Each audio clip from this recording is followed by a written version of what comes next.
Graphs for motion in one dimension.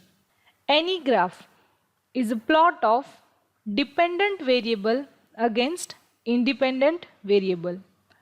In one dimensional motion, usually the independent variable is time and the dependent variable can be position, distance, displacement, velocity or acceleration.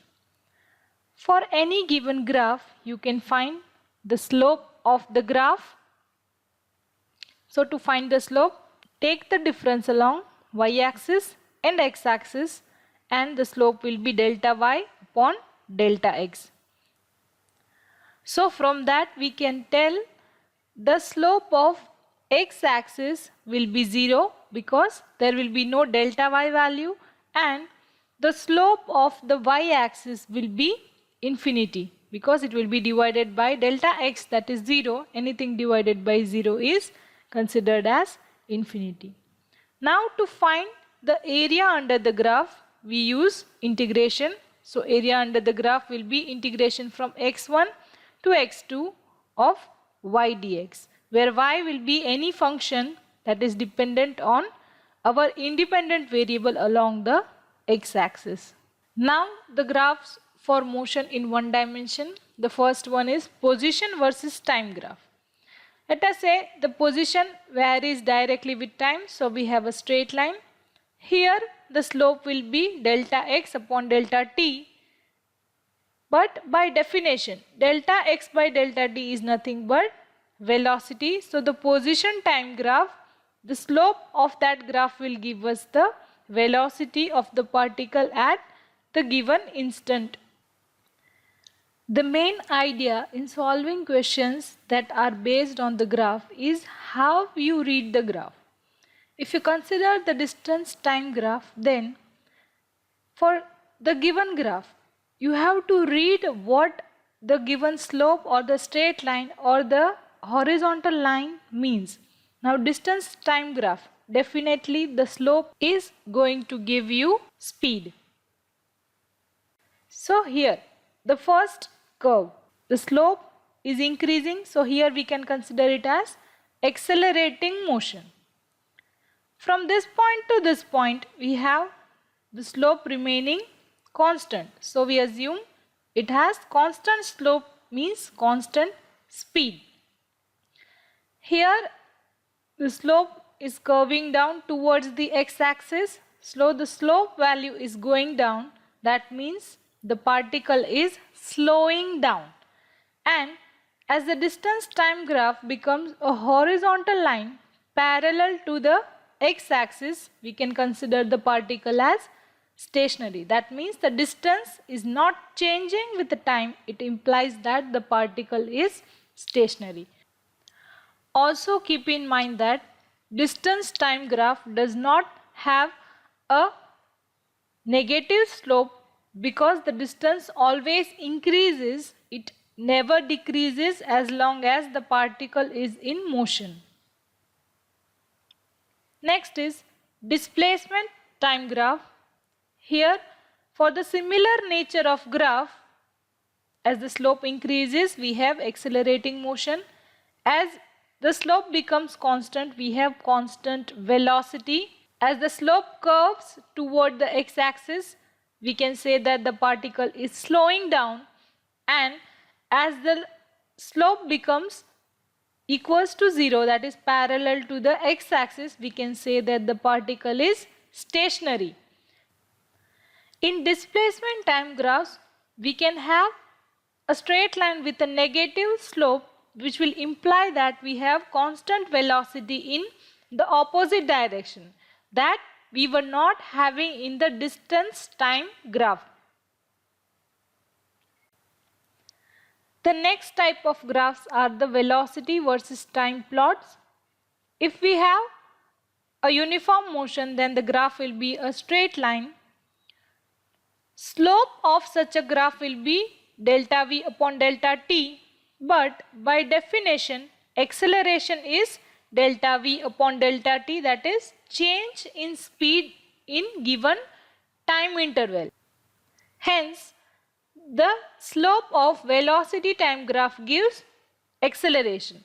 If the slope has negative value, it simply implies that we have deceleration. Now, if we try to find the area covered by the graph, then that will be integration from t1 to t2 of v dt. But by definition, this is nothing but change in position. So, the change in position will be equals to integration t1 to t2 v dt, that is the area enclosed by the graph. So, from the velocity time graph, we can find two values. The slope will give acceleration and area under the graph will give the change in position. Now, to read a velocity time graph, again we concentrate on the slope. From 0 to a little beyond 0.2, the slope has a low value. Now the slope of velocity time graph gives acceleration, so we can say that the body is slowly accelerating. From this point to this point, the slope has increased. It means that the body is quickly accelerating. Here we have the graph parallel to the time axis, which implies that there is steady speed. Hence, the slope is 0. There is no acceleration. The body is moving at constant speed. At this point, the slope has a negative value. Hence, we can say that it is quickly decelerating because it has a sharp negative value. Here, from 0.6 to a little before 0.8, we have 0 value for velocity, which means that the particle has stopped. Now, from this point onwards, we again have the value in the negative part of y-axis, which means that the particle is accelerating but in the opposite direction. And again, at this point, the line is parallel to time axis, which implies it is steady speed in opposite direction. The final kind of plot is acceleration versus time. Now from the acceleration versus time graph, we find the value of area under the graph, that will be integration from t1 to t2 of a dt. That by definition is nothing but change in velocity. So from acceleration time graph, when we find the value of area under the graph, we get change in velocity. You get nothing from finding the slope of acceleration time graph. So for different types of motion, the position time graph, velocity time graph and acceleration time graph will be plotted differently as: for the first one, stationary object, the position time graph will be a horizontal line parallel to the time axis because the position is not changing with time. So velocity and acceleration both will be 0. Then uniform motion. The position time graph will be a straight line with a constant slope. Velocity time graph. The velocity will have a constant value, and since velocity has a constant value, acceleration will be 0. And for motion with constant acceleration, the position time graph will be increasing exponentially. Velocity time graph will be a straight line with a constant slope, and acceleration time graph will be a horizontal line having some value but still parallel to the x-axis. So to summarize, we have position time graph, velocity time graph and acceleration time graph.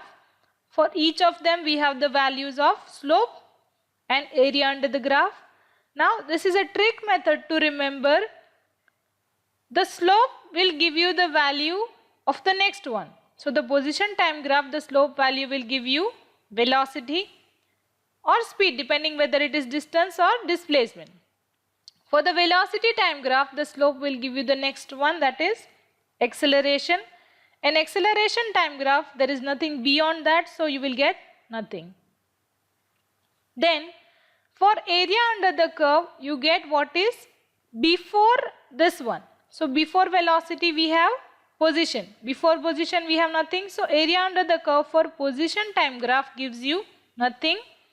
Velocity time graph gives you change in displacement, and acceleration time graph gives you change in velocity. So change in the previous quantity.